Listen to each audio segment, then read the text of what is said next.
Stick around in this video and I'll show you how I sharpen kitchen knives in just a couple of minutes. Now this knife has got quite a bit of use. It was well loved by the owner, and you can see that the handle has lost its polish. What I'm going to do today is polish up the handle and also sharpen the knife. You can see the light reflecting off the edge. This is so dull, I can just run my fingers over it. Because this blade is so dull and there's a good bit of glinting, I'm actually taking this blade back to the belt grinder, which is where I initially beveled this blade when I made it.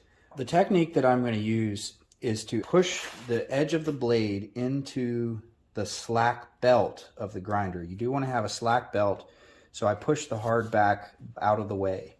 The grinder rotates towards you, and I'm going to point the blade down, and I'm maintaining an angle here between 5 and 10 degrees. The most important thing is that you're consistent. Once I push in, I'm going to slowly but at a consistent rate of speed pull across the grinder and allow it to put a little bit of a obtuse appleseed edge just on the edge of this blade.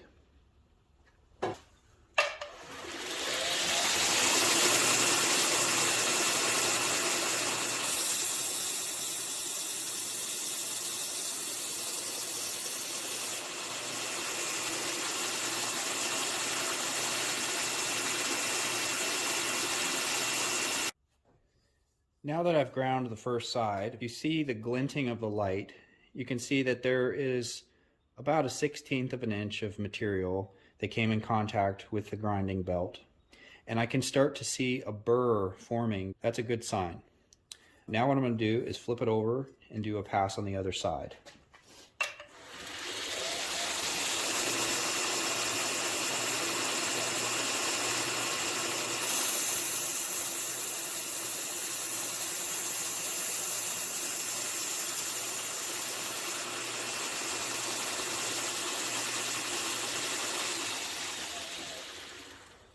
I've got a consistent grind of about a 1/16 of an inch on both sides. Now what you want to do is hold this in the light and press the edge into your fingernail and see if you see the wire edge forming.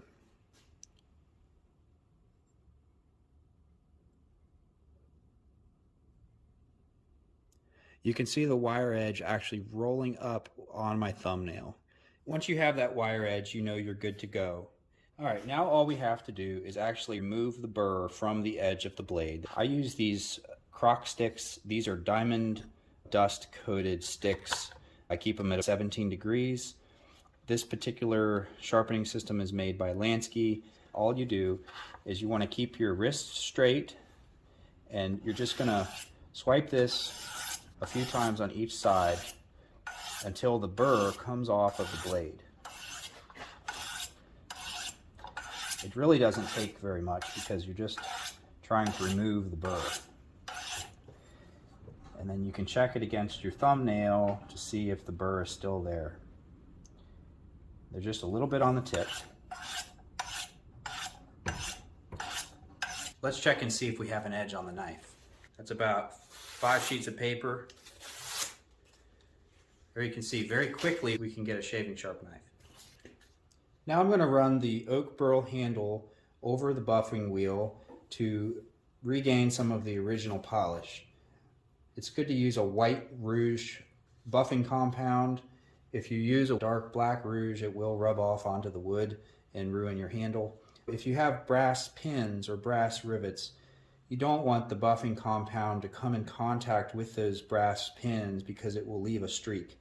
What it does is it transfers some of the brass material into the grain of the wood.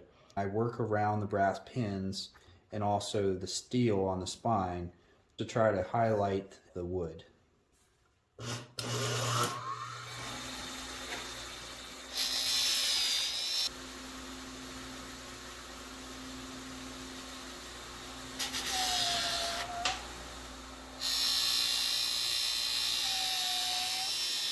I do take a clean white cotton cloth and just clean the handle to make sure that there's no residue left from the buffer compound on the surface.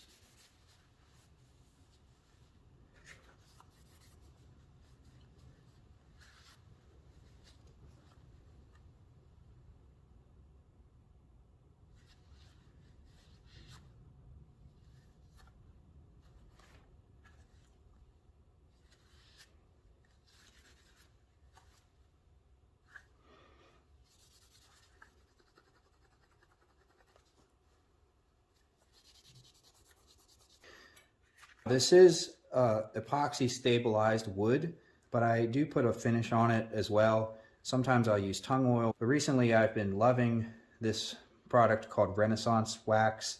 It's a petroleum-based microcrystalline wax polish. It's about $20 to $25 for 200 ml container. So what I'm going to do is take a cloth. I'm just going to rub it onto the handle. Then I take my white cotton cloth and immediately just buff it back off. That's going to fill any pores in the wood material. Give it more protection.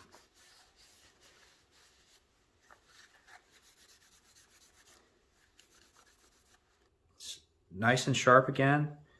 Now it can be useful in the kitchen for another couple of years. If you felt like this video provided value to you, please subscribe so that you can see my next video and share this one with your friends.